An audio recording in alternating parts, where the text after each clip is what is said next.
क्या हुआ गणेश? तुम यहाँ स्वर्ग के द्वार तक आकर अचानक रुक क्यों गए? चलो भीतर, माँ प्रतीक्षा कर रही होंगी। भैया, आप मेरे अग्रज है ना, तो इसलिए सर्वप्रथम भीतर जाने का अधिकार तो आपका है। अरुणासुर के वध का उपाय हमें ज्ञात हो गया है। ये तो अति महत्वपूर्ण समाचार है, तो आपको तो इसे माँ तक पहुँचाना चाहिए ना। और उस दुष्ट अरुणासुर के वध हेतु माँ को भ्रमरी रूप धारण करना होगा। ये भी आप ही बता दीजिएगा ना उन्हें। उचित है गणेश, मैं ही जाकर माँ को बता देता हूँ कि उन्हें कीट का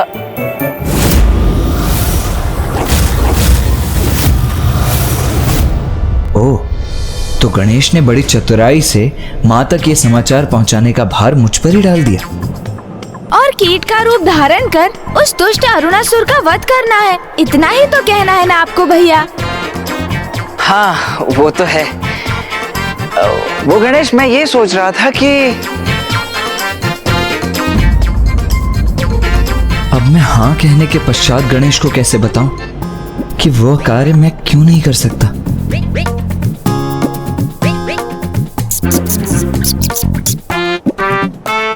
क्या हुआ? तुम दोनों स्वर्ग लोक के भीतर प्रवेश करने के स्थान पर यहाँ क्यों रुक गए? और किस वार्तालाप में उलझ गए हो तुम दोनों? माता, हम तो आप ही की प्रतीक्षा कर रहे थे। क्यों गणेश? वो क्या है ना, क्योंकि जब माता साथ हो तो पुत्रों का आगे रहना उचित नहीं है। इसीलिए आप भीतर प्रवेश कीजिए ना, हम आपके पीछे पीछे प्रवेश करेंगे। क्यों गणेश? हाँ हाँ हाँ हाँ भैया।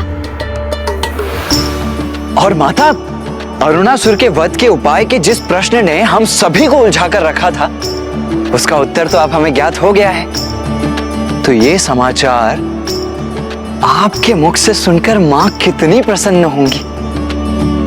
और हाँ, उन्हें ये बताना आपके लिए भी कितना सुखद होगा ना कि अरुणासुर का वध अब निकट ही है। बस उसके लिए माँ को एक कीट अर्थात भ्रामरी का रूप धारण करने की देर है बस।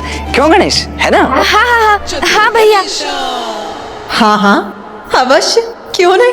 मैं अवश्य बताऊंगी उन्हें कि किस प्रकार बार बार तुम दोनों मुझसे चतुराई करने के असफल प्रयास कर रहे थे।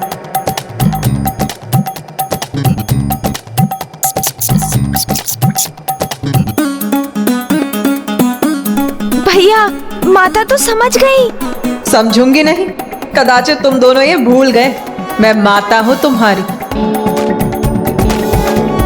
माता, ये गणेश भी ना चतुराई किए बिना रह ही नहीं सकता है। अरे इसमें चतुराई की क्या बात है भैया? आप बड़े हैं ना, तो आपका कर्तव्य है कि आप ये समाचार माँ तक पहुँचाएं। किंतु मैं तो उनका पुत्र हूँ। कोई पुत्र अपनी माँ को ये कैसे कह सकता है कि वो एक कीट का रूप धारण कर ले? तो मैं भी तो माँ का ही पुत्र हूँ ना भैया, फिर आप मुझसे ऐसी अपेक्षा कैसे कर सकते हैं? और हम दोनों ही माँ से ये नहीं कह सकते, तो फिर ऐसा कौन है जो ये बात माँ को बता सकता है? कौन हो सकता है वो अन्य उपाय?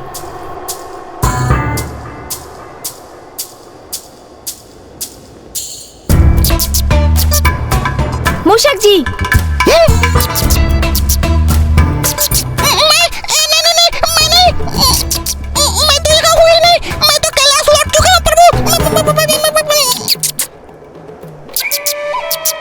कैलाश, सूझ गया उपाय। माता, भैया, इस उलझन को सुलझाने की युक्ति सूझ गई है मुझे। तो शीघ्र बताओ गणेश, माँ वहाँ बड़ी अधीरता से प्रतीक्षा कर रही हैं। बताओ शीघ्रता से। आप चिंता मत कीजिए भैया, माँ तक ये सूचना कौन और कैसे पहुँचाएगा, अब तो आप वो मुझ पर ही छोड़ दीजिए। आप तो बस इतना कीजिए कि माँ के निकट पहुँचकर माँ से बस इतना कहिए कि हमें अरुणासुर के वध का उपाय ज्ञात हो गया है।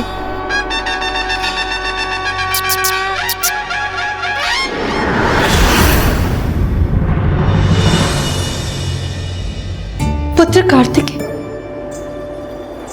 पुत्र, तुम तो गणेश की सूचना प्राप्त करने गए थे ना, तो कहो गणेश कुशल तो है ना? हाँ माँ, गणेश तो पूर्ण रूप से सकुशल है। तो फिर कहाँ है वो? अरुणासुर के वध का उपाय ज्ञात कर। वो अभी तक लौटा क्यों नहीं पुत्र?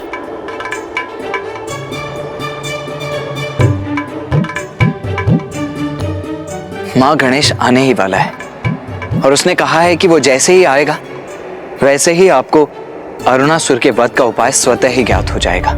स्वतः ही ज्ञात हो जाएगा? किंतु कैसे?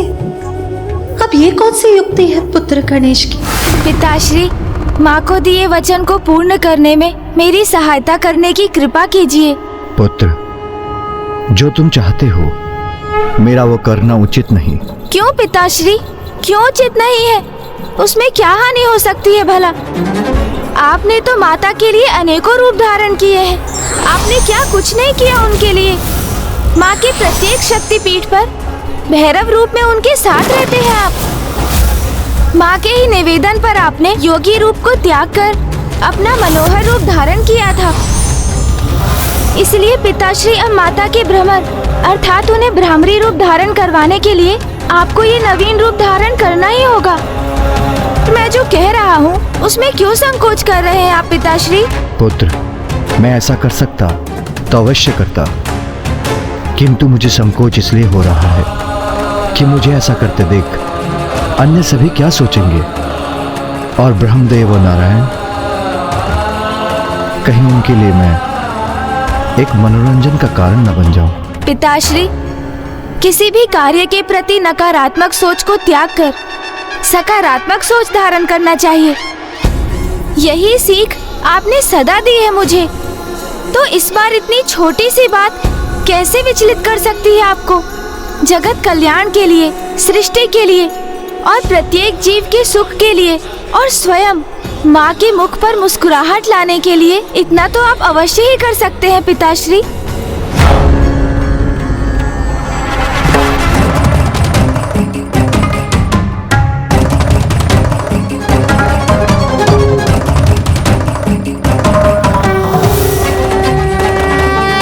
अधिक विचार मत कीजिए पिताश्री। जगत के जीवों की भलाई के लिए, माता की मुस्कुराहट के लिए मेरा अनुरोध स्वीकार कीजिए।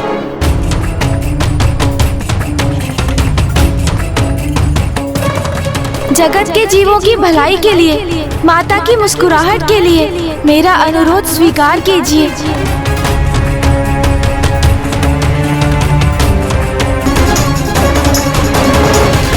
उचित है पुत्र, जो तुम चाहते हो मैं धारण करूंगा वो रूप। फिर तुम मुझे उस रूप में स्वर्ग लोक ले जाओगे, जहां तुम्हारी माँ तुम्हारी प्रतीक्षा कर रही है।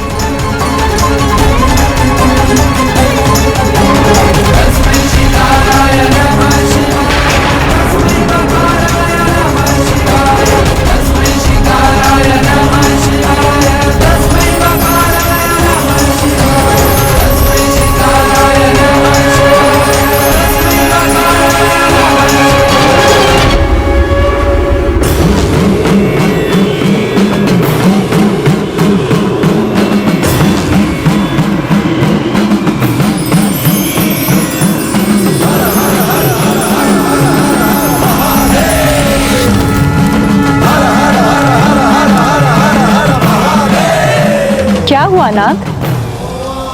मुझे डमरू और शंख की नाद सुनाई दे रही है। ऐसा प्रतीत होता है जैसे महादेव कुछ ऐसा करने जा रहे हैं जो अपूर्व है, असाधारण है।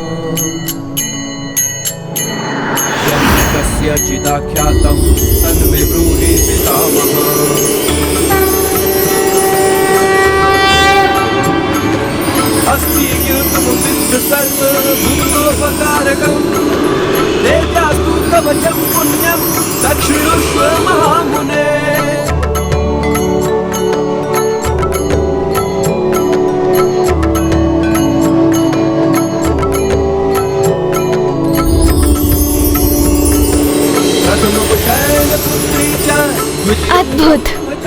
इस रूप को धारण करने के लिए आपका कोटि कोटि धन्यवाद पिताश्री। मुझे आज्ञा दीजिए पिताश्री, ताकि मैं आपको इस सहस्त्रार कमल पुष्प के रूप में माँ के समक्ष लेकर जा सकूं।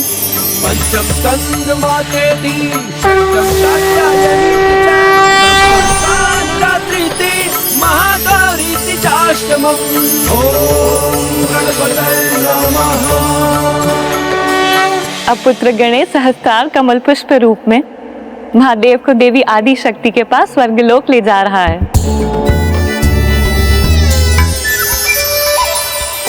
अपनी पत्नी के प्रति अपना प्रेम व्यक्त करने के लिए महादेव ने कमल पुष्प रूप धारण कर लिया है। और आप प्रभु, आपने तो कभी अपने भार्या के केसों में एक फूल तक भेंट नहीं किया।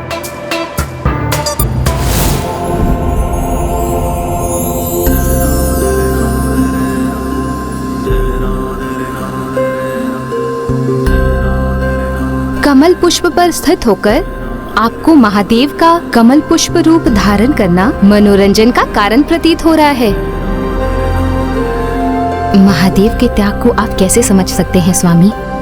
स्वयं कमल पुष्प पर विराजमान अवश्य रह सकते हैं, किंतु महादेव के समान मान अपमान की चिंता किए बिना अपनी पत्नी के मुख पर मुस्कुराहट देखने के लिए अपनी पत्नी के लिए निसंकोच इस प्रकार पुष्प रूप धारण कर सकते हैं क्या आप?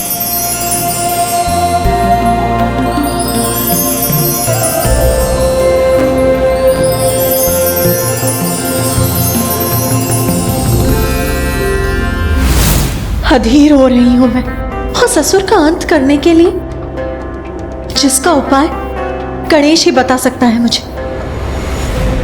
किंतु कहाँ है पुत्र गणेश? वो अभी तक लौटा क्यों नहीं? माँ, गणेश को कुछ समय का अवकाश और दे दीजिए, वो बस आता ही होगा माँ।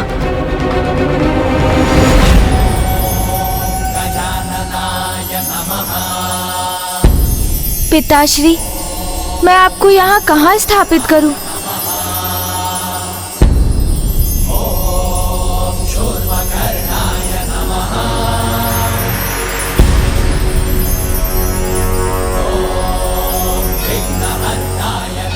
स्वामी, आप मुखदर्शक ही बने रहेंगे अथवा जाकर गणेश की सहायता भी करेंगे? आप सर्वथा उचित कह रही है देवी। हमें वहां जाकर गणेश की सहायता करनी चाहिए।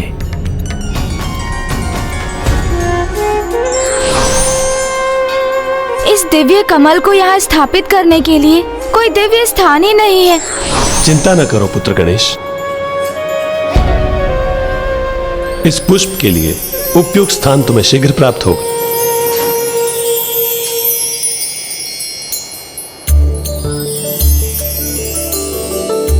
अति सुंदर, कितना अपूर्व, कितना सुंदर दृश्य है ये। अद्भुत। कितनी असाधारण दिव्यता है इस दिव्य कमल पुष्प की। कमल पुष्प कितना भी दिव्य क्यों ना हो, किंतु उसका उपयुक्त स्थान कीचड़ ही होता है। यही तो मेरी उलझन का कारण है माता। स्वर्गलोक में कीचड़ कहाँ से उत्पन्न करूं? जब जगत कल्याण हेतु महादेव पुष्प का रूप धारण कर सकते हैं तो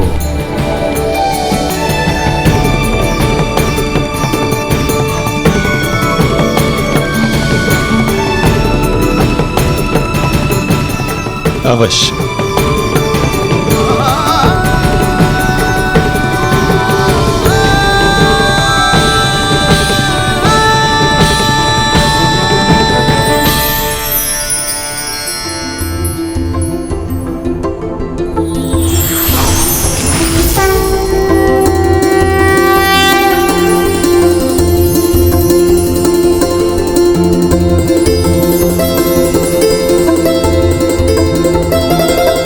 धन्यवाद मामा श्री, प्रभु श्री नारायण। निर्मल जल सात्विकता का प्रतीक होता है, और जहाँ सात्विकता है ज्ञान का वास भी वहीं होता है।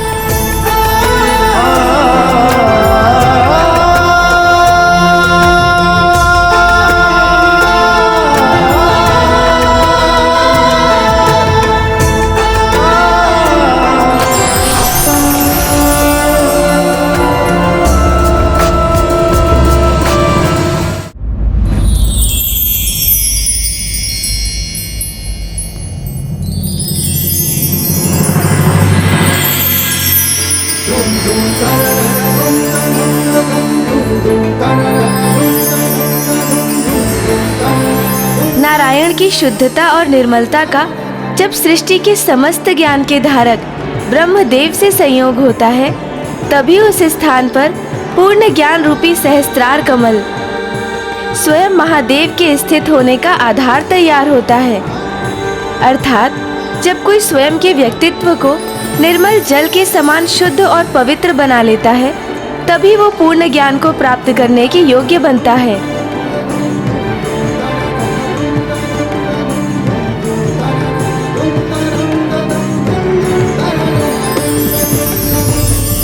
और सरल शब्दों में कहूँ तो यहाँ तीनों त्रिदेव इसका प्रतीक हैं।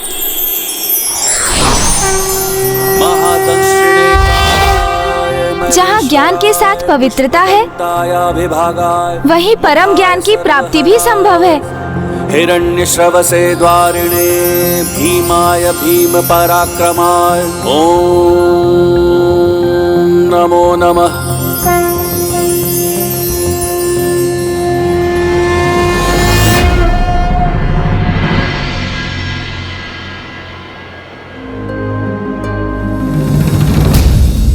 मुझे ऐसा आभास हो रहा है जैसे स्वामी यही कहीं मेरे निकट ही हैं।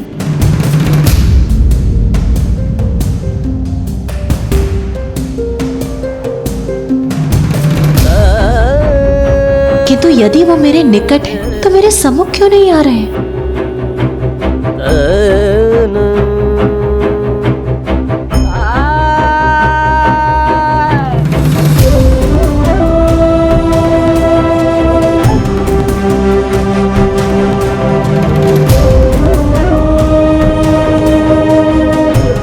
माता को अचानक क्या हो गया? कहीं गणेश के लौटने में विलंब होने के कारण माँ रुष्ट होकर तो नहीं चली गई? नहीं, माता रुष्ट होकर नहीं, मंत्रमुग्ध होकर जा रही है।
उमा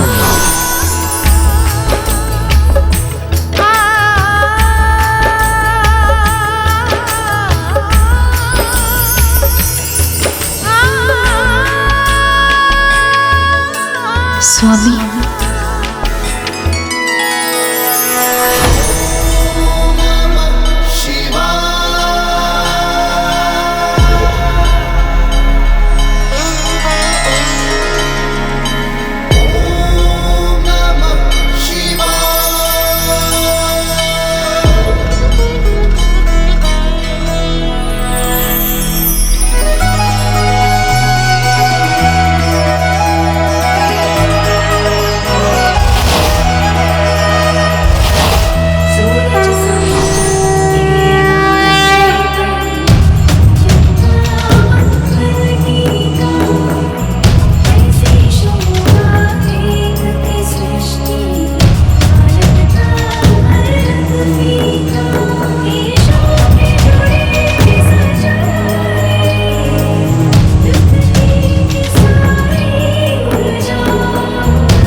अद्भुत है तुम्हारी युक्ति गणेश।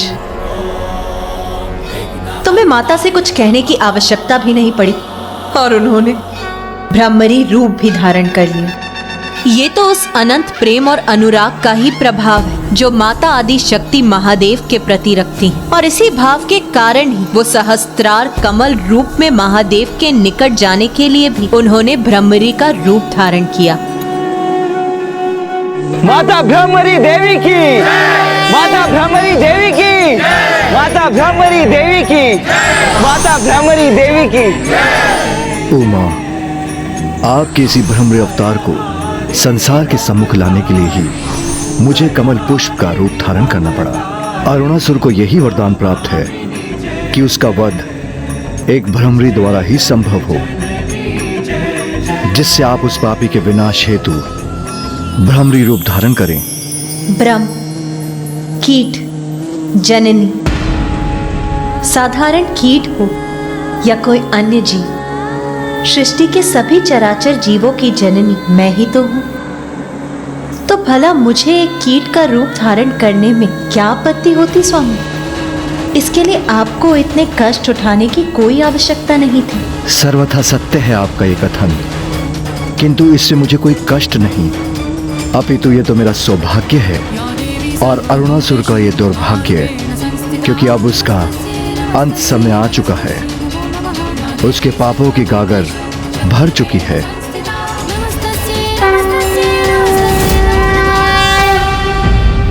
इस संसार में हर जीव की उत्पत्ति ईश्वर द्वारा हुई है। जीव छोटा हो अथवा बड़ा, संसार को गतिमान रखने में उनका भी अपना योगदान रहता है। ऐसा प्रतीत होता है कि देवताओं ने बहुत दुर्दशा की है तुम्हारे अरुणासुर।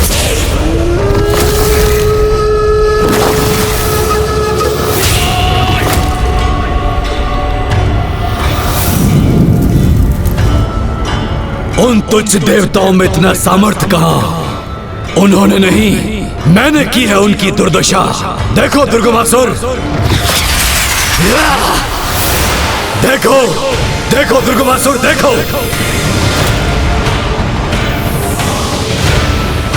तो फिर तुम्हारे भवन को इस प्रकार नष्ट भ्रष्ट किसने किया?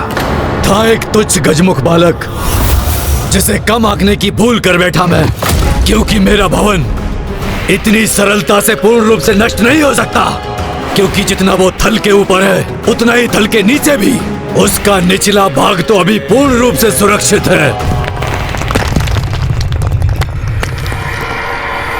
इसीलिए तुम्हें कोई चिंता करने की आवश्यकता नहीं दुर्गमासुर। उचित कह रहे हो तुम अरुणासुर, चिंता करने की आवश्यकता मुझे नहीं अपितु तुम्हें है, क्योंकि तामसिक माता के अनुसार वो गजमुख बालक तुम्हारे मृत्यु का भेद ज्ञात चुका है। असंभव!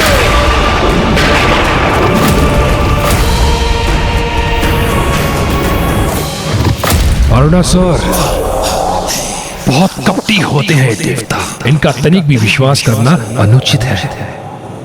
असुरों का भेद ज्ञात करने के लिए कैसी भी कपट योजना की रचना कर सकते हैं और इसके लिए कुछ भी कर सकते हैं। यहाँ तक कि वर्तमान से अतीत में यात्रा भी कर सकते हैं और ये ज्ञात कर सकते हैं तुम्हारी मृत्यु एकमात्र 6 पांव वाले कीट के द्वारा ही हो सकती है, जिसका स्वर ब्रह्मनाद के समान गूंजता हो। इससे कैसे ज्ञात हुआ मेरा रहस्य, अर्थात सत्य कह रहा है ये, मेरे वध का भेद उजागर हो गया। इसलिए तुम्हें सावधान करने आया हूं मैं। तुम्हारे पास बस 2 ही अवस्था है, या तो भीषण युद्ध के लिए तैयार हो जाओ, अपितु अपने निर्मम वध के लिए।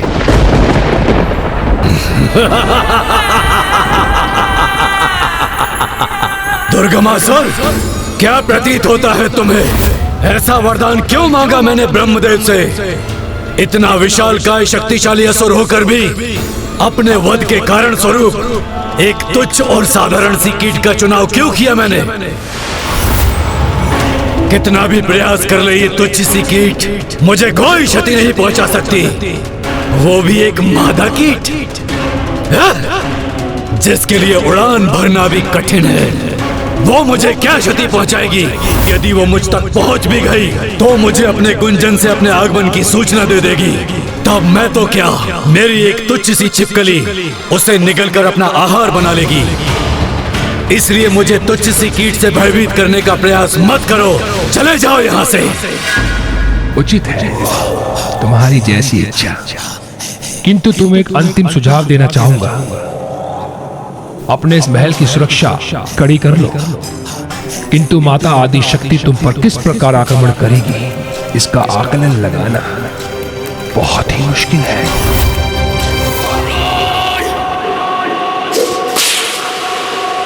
किंतु माता आदि शक्ति तुम पर किस प्रकार आक्रमण करेगी, किंतु माता आदि शक्ति तुम पर किस प्रकार आक्रमण करेगी बहुत ही इसका आकलन लगाना बहुत ही मुश्किल है।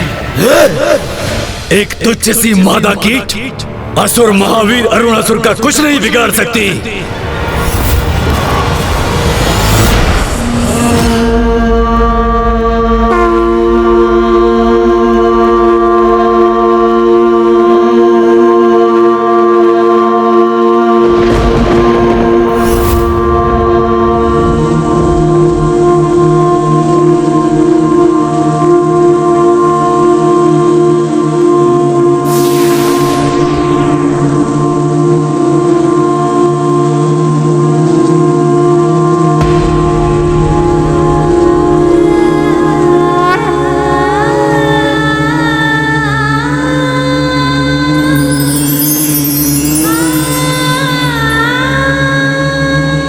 जिन कीटों को वो असुर तुच्छ समझता है, आज वही कीट उस दुष्ट के संहार का कारण बनेंगे।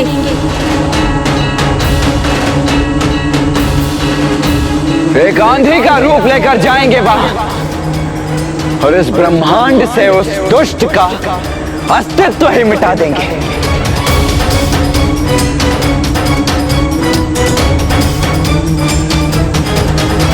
या देवी सर्वभूतेषु मारूपेण संस्थिता। तुम्हारे जीवन की उल्टी गिनती आरंभ हो गई अरुणासुर। आज तुम्हें ये ज्ञात होगा कि किसी की तुच्छता का आधार उसका आकार नहीं, उसका आचरण होता है। और तुम्हारा ये दुष्टतापूर्ण आचरण ही तुम्हारी तुच्छता का प्रतीक है।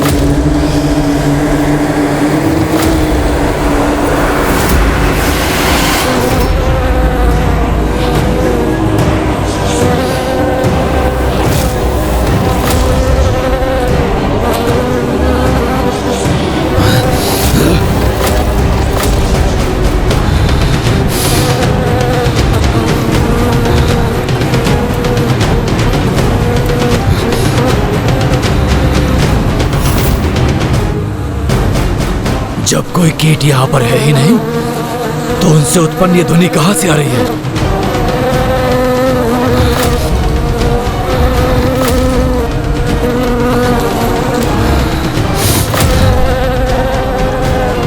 यहाँ तो कोई भी नहीं है।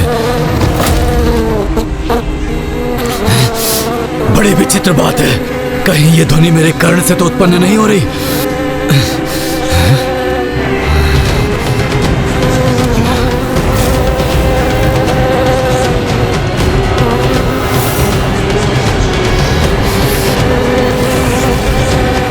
ए प्रहरी, तुम्हें ये भिनभिनाहट सुनाई दे रही है? नहीं।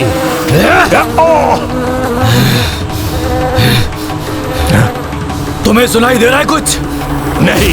ए तुच्छ प्रहरियों, क्या कुछ श्रवण करने की शक्ति नहीं है तुम्हें?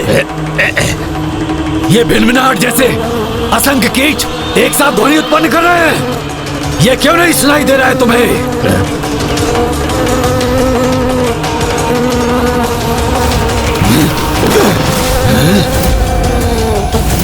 भिनभिनाहट नहीं, तुम्हारी मृत्यु के आगमन का स्वर है अरुणासुर।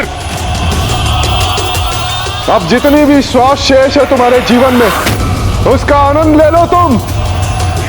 शांत हो जाओ तुम कीट के समान तुच्छ देवता, मेरे समक्ष भिनभिनाने योग्य नहीं।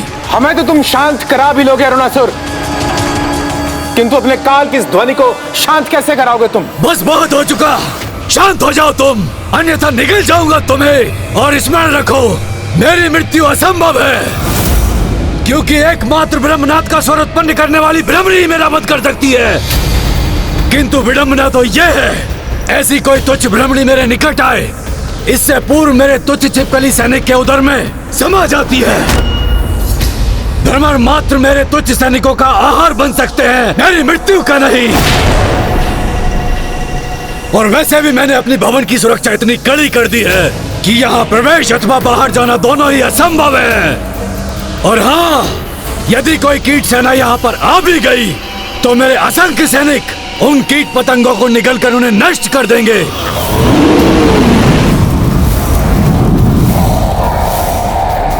और यदि कोई मेरे प्रथम स्तर पर स्थित सैनिक से आगे भी बढ़ाया तो इस भवन के दूसरे स्तर पर तो मेरी चमगादड़ प्रहरियों की सेना से सामना करना होगा उसे,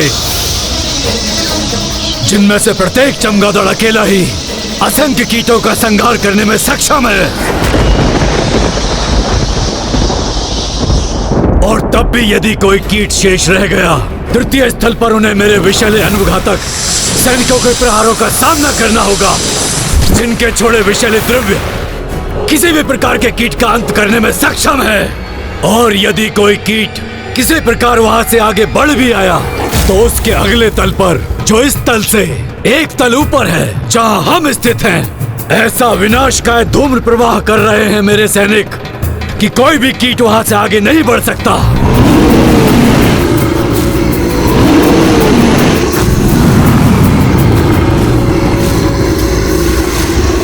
अब कहो, मेरी इतनी कड़ी सुरक्षा को भेद कर कैसे कोई तुच्छ कीट मेरा वध करने मुझ तक पहुंच सकेगा? और यदि किसी प्रकार वो मुझ तक पहुंच भी गया तो मैं उसे अपनी जीवा के एक ही बार से निगल कर उसे अपना आहार बना लूंगा और अंत करूंगा उसका।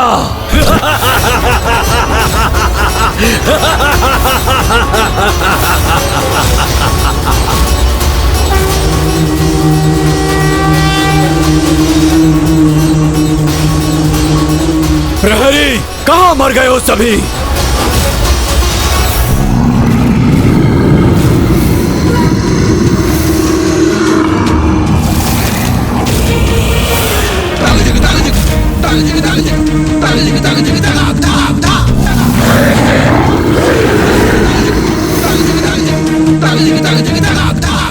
इसीलिए तुच्छ देवताओं, यदि किसी कीट ने भी मेरे सुरक्षा घेरे को पार करने का दुस्साहस किया तो उसका अंत निश्चित है। इसीलिए मैं प्रतीक्षा कर रहा हूँ कि कब तुम्हारी देवी आदि शक्ति तुम्हारी रक्षा के लिए आए और मेरे सुरक्षा जाल के मकर जाल में उलझ कर रह जाए।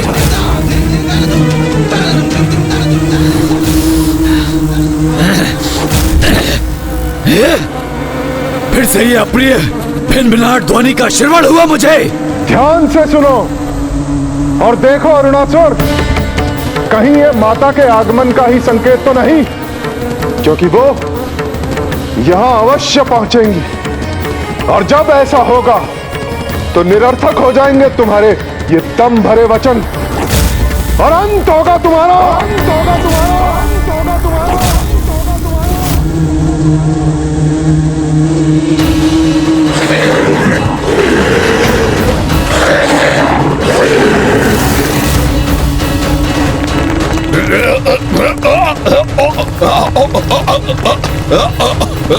अरे ये भूकंपन कैसे उत्पन्न हुआ? यहाँ हमारे पांव के नीचे का स्थल विभक्त कैसे हो रहा है?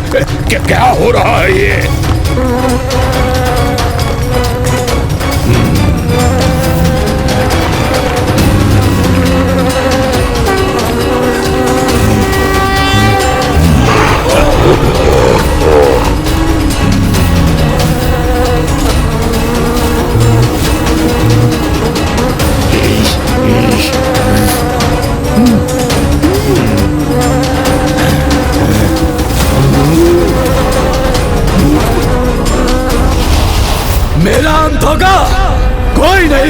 सकेगा मेरा अंत। एक तुच्छ कीट तो कदापि नहीं।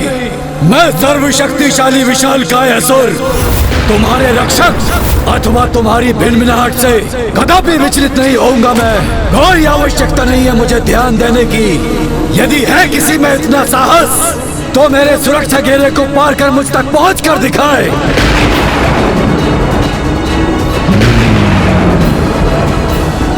आक्रमण! नष्ट कर दो इन्हें। असुर महानायक अरुणासुर की जय! असुर महानायक अरुणासुर की जय! असुर सैनिकों, भस्म कर दो इन्हें। और अगर फिर भी कोई कीट शेष रह जाए तो उसे जीवित निगल जाओ।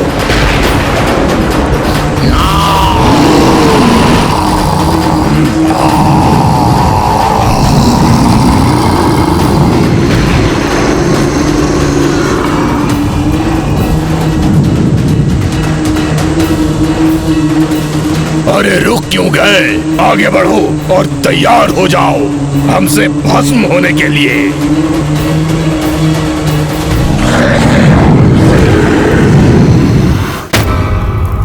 माता, मेरे दो महाशत्रुओं दुष्ट असुर अरुणासुर और आपकी प्रिय देवी आदि शक्ति का परस्पर युद्ध होने जा रहा है। और आज इन दोनों में से किसी एक का इस युद्ध में अंत तो निश्चित है।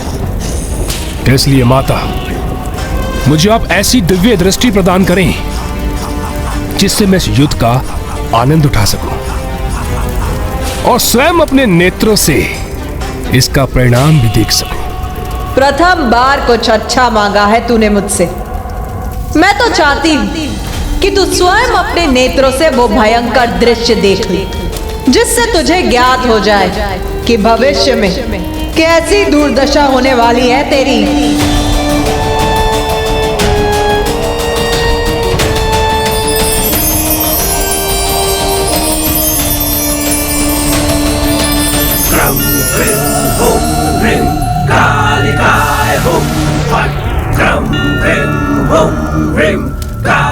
धन्यवाद माता, धन्यवाद माता। किंतु स्मरण रहे, मेरी कोई भी दुर्दशा नहीं कर सकता। यदि आज किसी की दुर्दशा होगी तो देवी आदि शक्ति की, क्योंकि मेरे सावधान करने पर अरुणासुर ने अपने भवन के भिन्न तलों पर ऐसे सुरक्षा घेरे स्थापित किए हैं कि किसी एक कीट का उसे पार करना कदापि संभव नहीं। मृत्यु जब आती है मूर्ख तो असंभव होता है उसे रोकना। विश्वास नहीं होता ना तुझे मेरे शब्दों पर? तो स्वयं देख।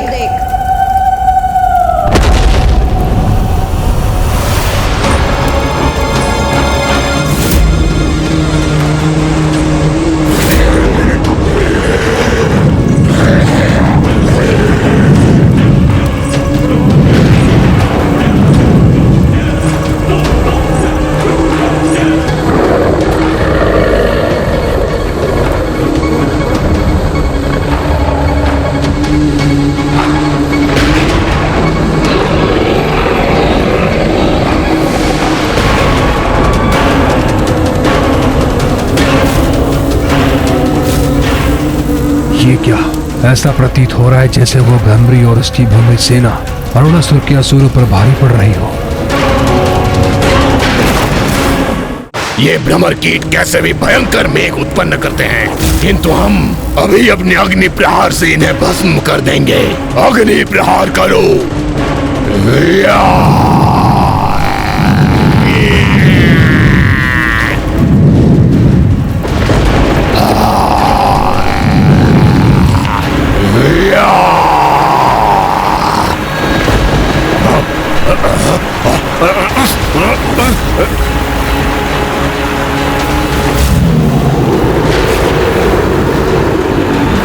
ये वर्षा हमारी अग्नि को शांत कर रही है। हम अग्नि प्रहार करने में असमर्थ हो गए हैं। अब क्या करें हम?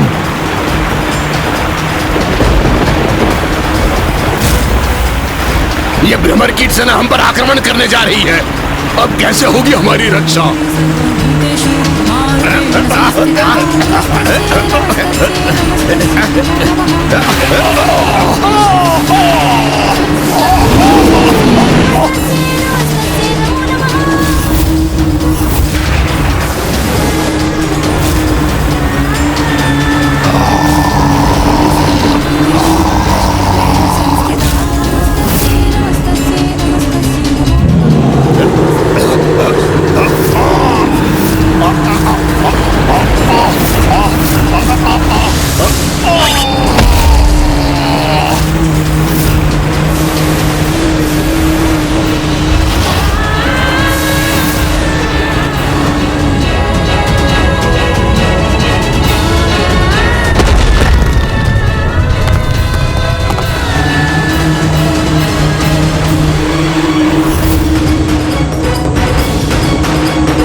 ये अरुणासुर कर क्या रहा है?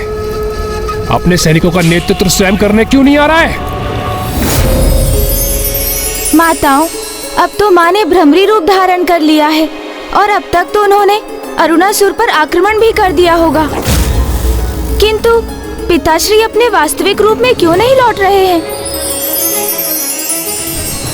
कदाचित जब तक माता के माता भ्रमरी रूप का उद्देश्य पूर्ण नहीं होता, महादेव भी अपने इसी रूप में रहेंगे। जब तक महादेव अपने मौलिक रूप में नहीं लौटेंगे, तब तक ब्रह्मदेव और स्वामी श्री हरि नारायण भी इन्हीं रूपों में रहेंगे। किंतु हमें इसके लिए तो इस युद्ध के अंत की प्रतीक्षा करनी होगी। मुझे एक बात की चिंता है कि उस दुष्ट असुर ने स्वयं को सुरक्षित रखने के लिए कुछ तो उपाय किया होगा।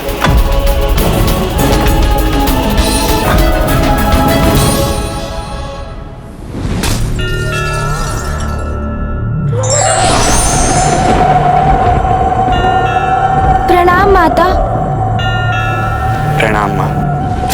कल्याण।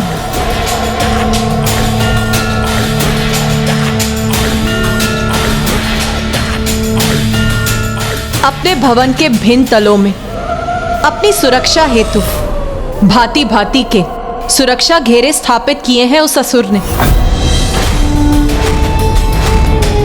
जैसे कि कीट पतंगों को अपना आहार बनाने वाले चमगादड़ विषैले द्रव्यों को उत्पन्न करने वाले छिपकली असुर और उष्णता और धूम का प्रवाह करने वाले असुर।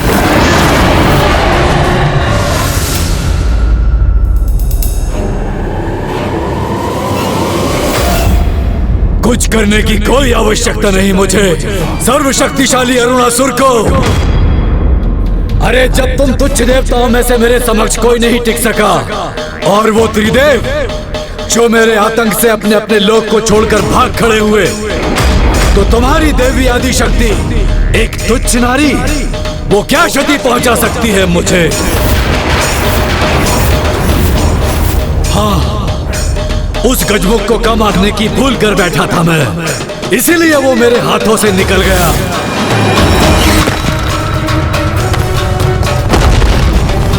किंतु वो पुनः मेरे समक्ष आया तो कदापि शेष नहीं रहेगा वो।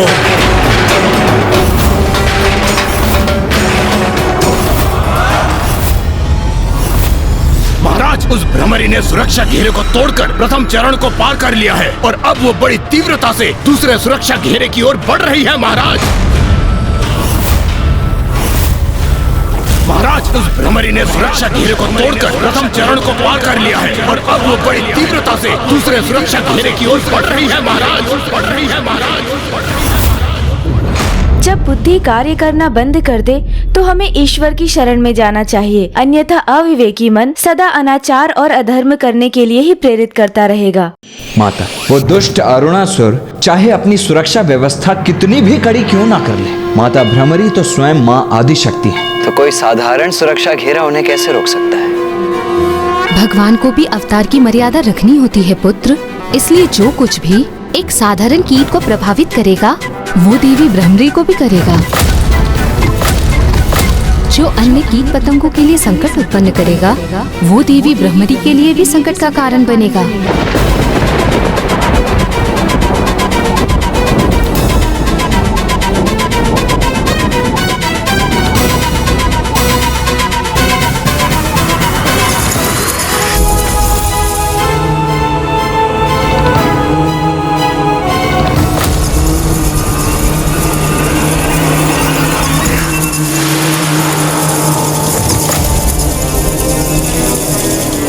यहाँ तक तो पहुंच गई भ्रमरी अपनी भ्रमर कीट सेना के साथ, किंतु यहाँ से आगे कैसे बढ़ेगी?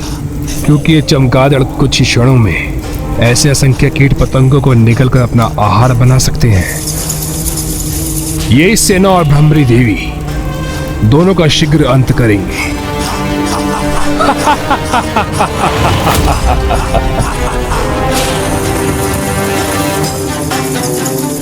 यहाँ इस ओर से आ रही है भ्रमर कीटों की ध्वनि। इन तुच्छ जीवों का इतना दुस्साहस कि ये हमारे साम्राज्य में प्रवेश करें। साथियों, सच रहो। अपने इन तरंगों से हम याद कर लेंगे कि तुम कहाँ हो भ्रमर कीट सैनिकों। फिर तुम्हें अपना आहार बनाएंगे हम।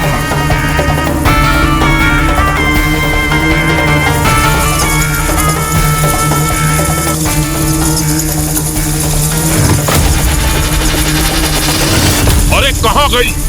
अब कहाँ चली गई? हमें ज्ञात क्यों नहीं हो रहा है कि ये कीट कहाँ है? फिर कैसे उनको अपना आहार बनाएंगे हम? योजनाबद्ध होकर ही इधर उधर उड़ रही है भ्रमरी, ताकि ये चमगादड़ सेना दिशाहीन होकर आपस में ही टकराकर आहत हो सके।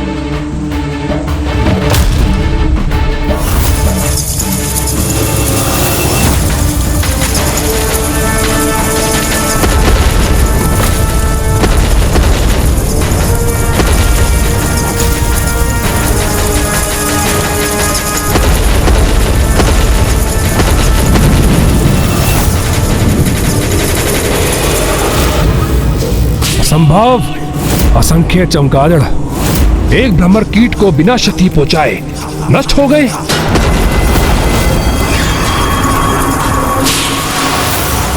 बस उनमें एक शेष ही बचा है।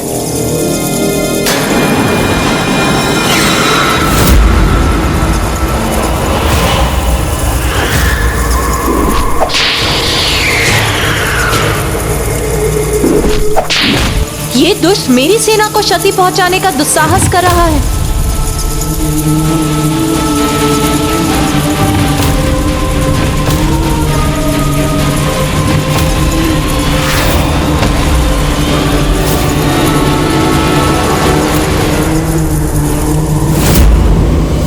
बुरे कर्मों का बुरा परिणाम तो भुगतना ही होगा। भयंकर अपराध करने वाले को इतनी भयंकर मृत्यु ही प्राप्त होगी। कहाँ है अरुणासुर? कहीं ये दम्भी मूर्ख असुर इन तलों में सुरक्षा घेरा बनाकर निश्चिंत होकर बैठ तो नहीं गया?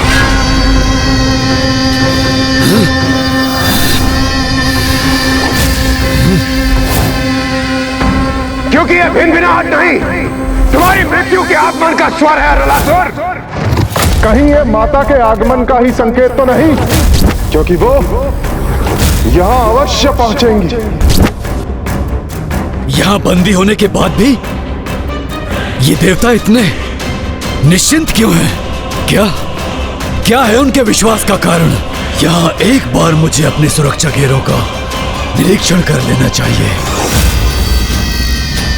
भले ही उस भ्रमरी ने मेरे प्रथम पड़ाव के सुरक्षा घेरे को भेद दिया हो, किंतु अब इससे आगे बढ़ते ही मेरे चमगादड़ असुर उन्हें क्षण भर में अपना आहार बना लेंगे।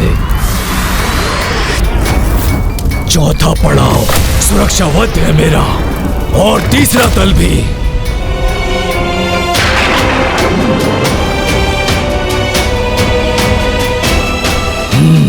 उष्णता भी है और द्रव्य भी अपने स्थान पर स्थित है। आगे देखता हूं।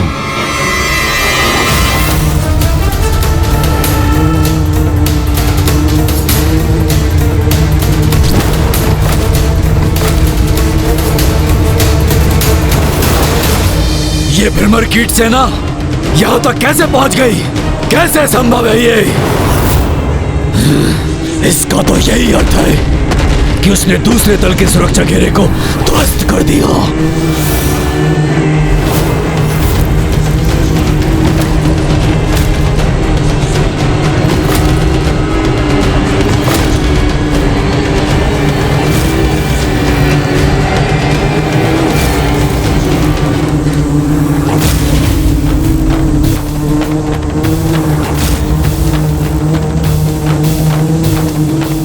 ये भ्रमरी कोई साधारण भ्रमरी तो प्रतीत नहीं हो रही, किंतु ये तुच्छ भ्रमरी है तो एक कीट ही ना। फिर ये मेरे अगले दल के सुरक्षा चक्र का सामना कैसे करेगी?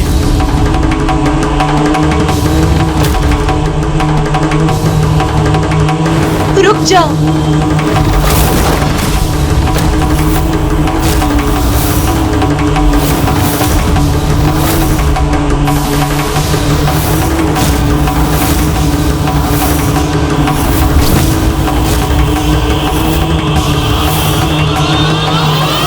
भोजन बनने आई हो अथवा इन विषैले द्रव्यों से अपनी मृत्यु को प्राप्त करने।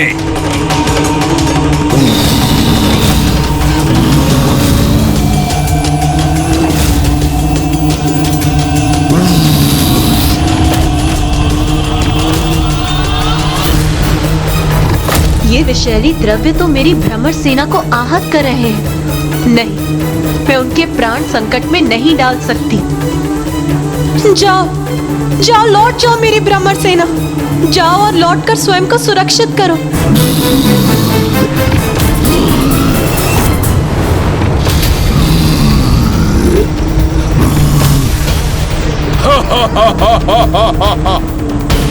क्या सोचा था तुमने? हमें पार करके आगे बढ़ सकोगी तुम? देखा कैसी दुर्दशा हो गई तुम्हारी कीट सेना की।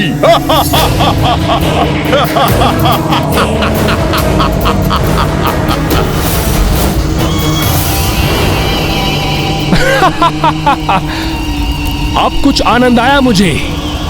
बधाई हो अरुणासुर, बधाई हो। यही दुर्दशा अब इस भ्रमरी की भी होगी। जो भी हो ये है तो एक तुच्छ कीट ही ना, जो कि छिपकलियों के निवास पर अपनी मृत्यु के लिए ही आई है। इनकी पीड़ा असहनीय है मेरे लिए। अब मेरा क्रोध इन दुष्ट असुरों का नाश करेगा।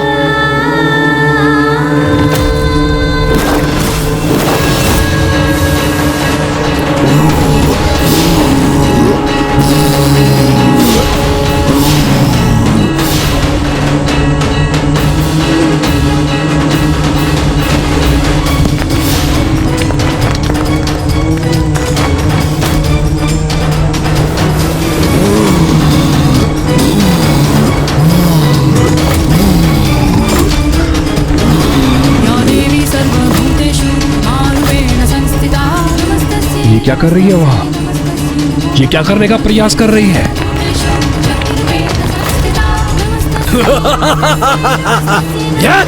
भयभीत हो गई ये भ्रमरी। अब ये वहां ऊपर छिपने का स्थान ढूंढ रही है।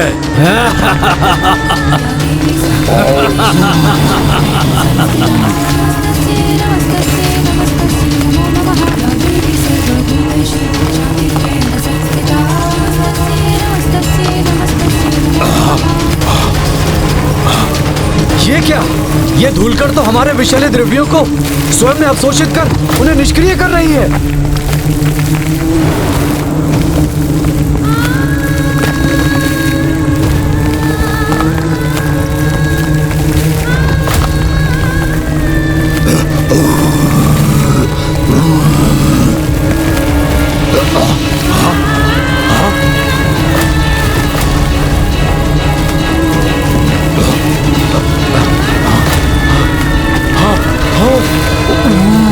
हमारे ऊपर इन धूल कणों के गिरने के कारण हम अपने मुख से विषैले द्रव्य निकालने में अक्षम हो रहे हैं।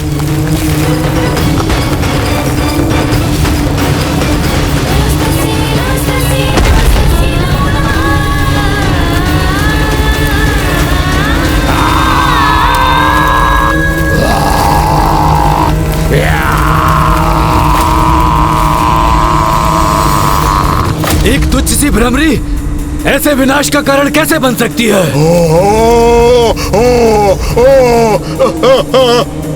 इसे और इसकी तुच्छ कीट सेना को अगले तल पर सुरक्षित नहीं रहने दूंगा मैं। और ये अब ना मुझ तक पहुंच पाएंगे और ना ही ऐसे सुरक्षित जा पाएंगी ये।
इस असुर द्वारा उत्सर्जित अग्नि ताप से मेरी भ्रमर सेना आहत हो रही है।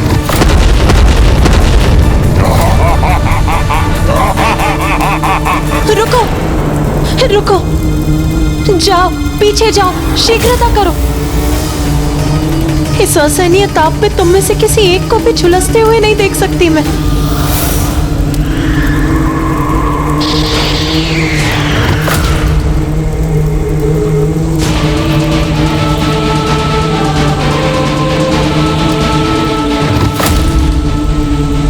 मार्ग बंद होने के पूर्व ही मुझे शीघ्र उस शिलाखंड के पार पहुंचना होगा।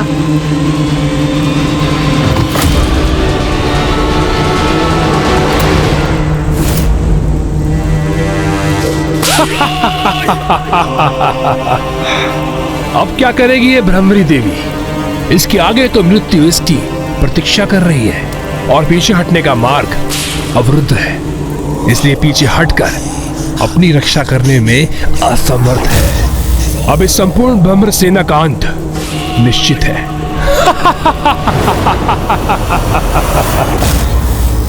इस अवतार की मर्यादा में रहते हुए कोई उपाय क्यों नहीं सूझ रहा है मुझे? अचानक ये विघ्नहर्ता गणेश प्रतीत होता है मुझसे भी वही भूल हुई है जो एक बार स्वामी से हुई थी जब वो त्रिपुरासुर का वध करने गए थे।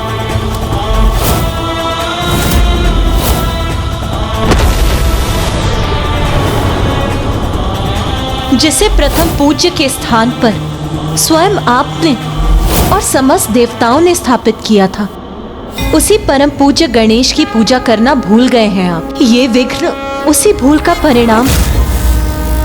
मुझे यहाँ की यात्रा आरंभ करने के पूर्व प्रथम पूज्य विघ्नहर्ता गणेश जी की पूजा करनी चाहिए थी।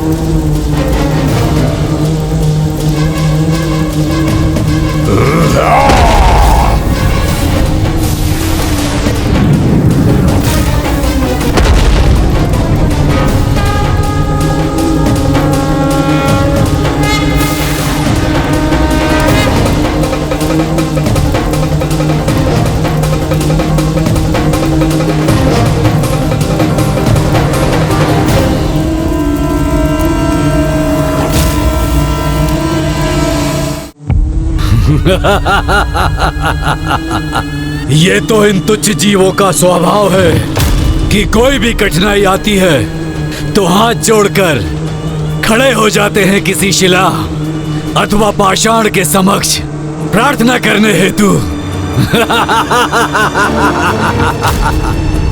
चलो करो प्रार्थना, मैं भी देखता हूँ कौन करता है तुम्हारी सहायता। ब्रह्मांड के कण कण में प्रभु का वास है। उनका तत्व है। इसीलिए श्रद्धा और भक्ति से साधारण पाषाण भी ईश्वर का रूप ले लेता है। इसीलिए हम सभी इस कण कण में बसे प्रभु के तत्व को श्री महागणपति जी का रूप मानकर उनकी प्रार्थना करेंगे।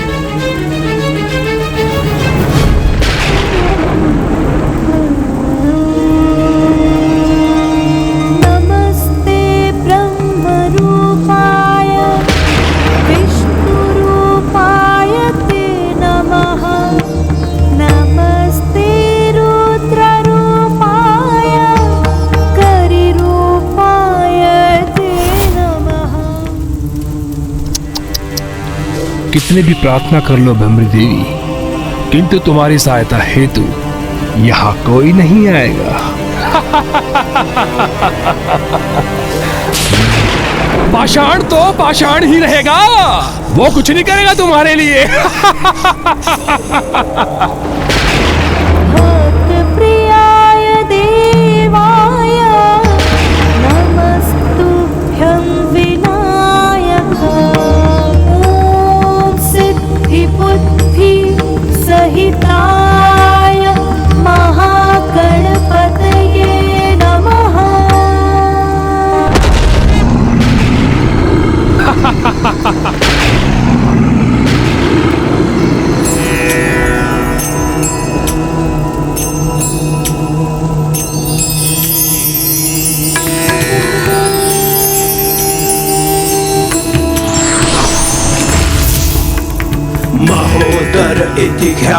ज्ञान ब्रह्म प्रकाश। हे विघ्नहर्ता महागणपति जी, इस युद्ध के आरंभ में आपका स्मरण ना करने की भूल हुई है मुझसे। उसके लिए मुझे क्षमा करें और इस विघ्न को पार पाने का उपाय सुझाने की कृपा करें। आप तो जगत जननी हैं, इसलिए आपको क्षमा याचना करने की कोई आवश्यकता नहीं।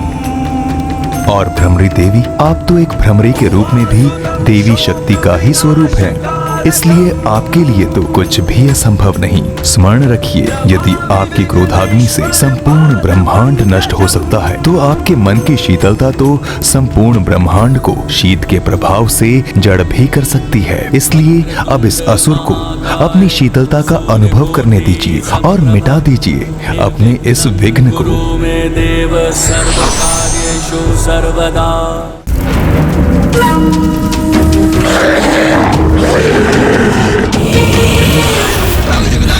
क्या हुआ अभी? सब कुछ? यहाँ तक कि मैं भी स्तंभित रह गया। किंतु जो भी था ये, पर ये करने क्या जा रही है अब?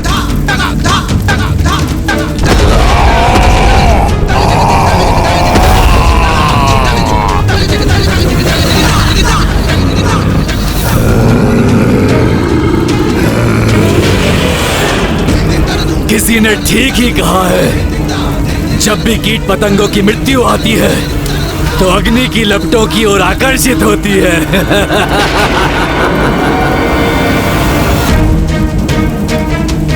ये क्या करने जा रही है? आत्मदाह करने की इच्छा हो रही है किसकी? अब इस असुर को अपनी शीतलता का अनुभव करने दीजिए और मिटा दीजिए अपने इस विघ्न को।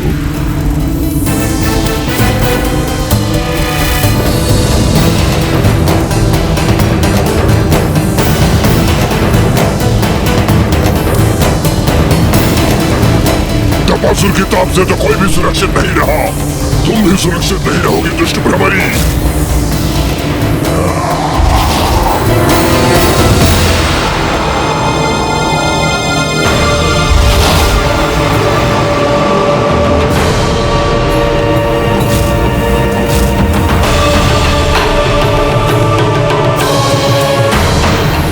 अब हमारा मार्ग खुल गया है, आगे बढ़ो और दुष्ट अरुणासुर की मृत्यु का मार्ग खोल दो।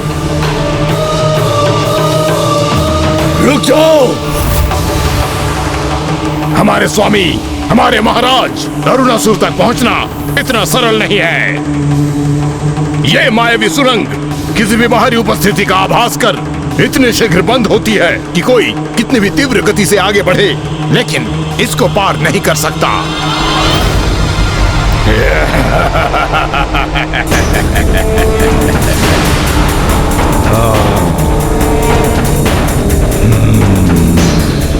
मैं तेरी मृत्यु बनकर आई हूँ अरुणासुर, रिक्त हाथों नहीं लौटूंगी मैं।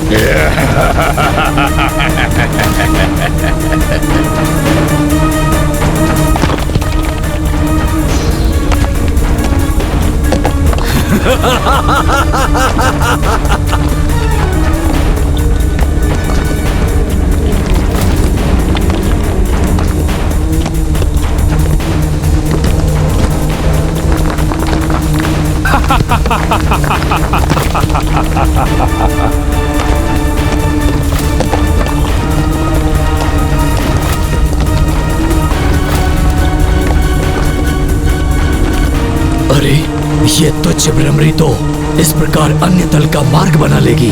मुझे किसी भी प्रकार इसे रोकना ही होगा।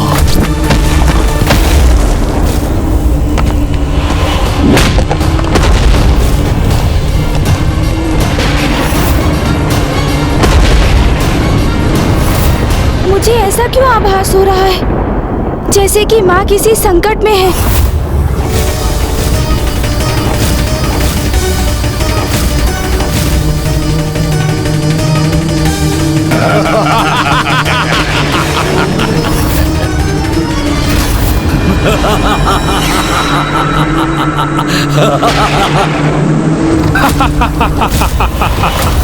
अरे ये देवी तो उलझ गई बेचारी।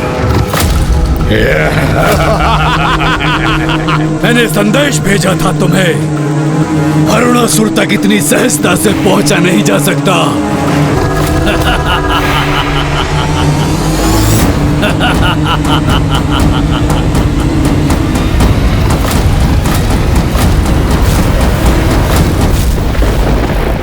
यदि किसी कठिन कार्य को भी साहस, धैर्य और पूर्ण कर्मठता से किया जाए तो वो कार्य एक छोटे से जीव का विशाल पर्वत पर सरलता से पहुंचने जैसा सरल हो जाएगा।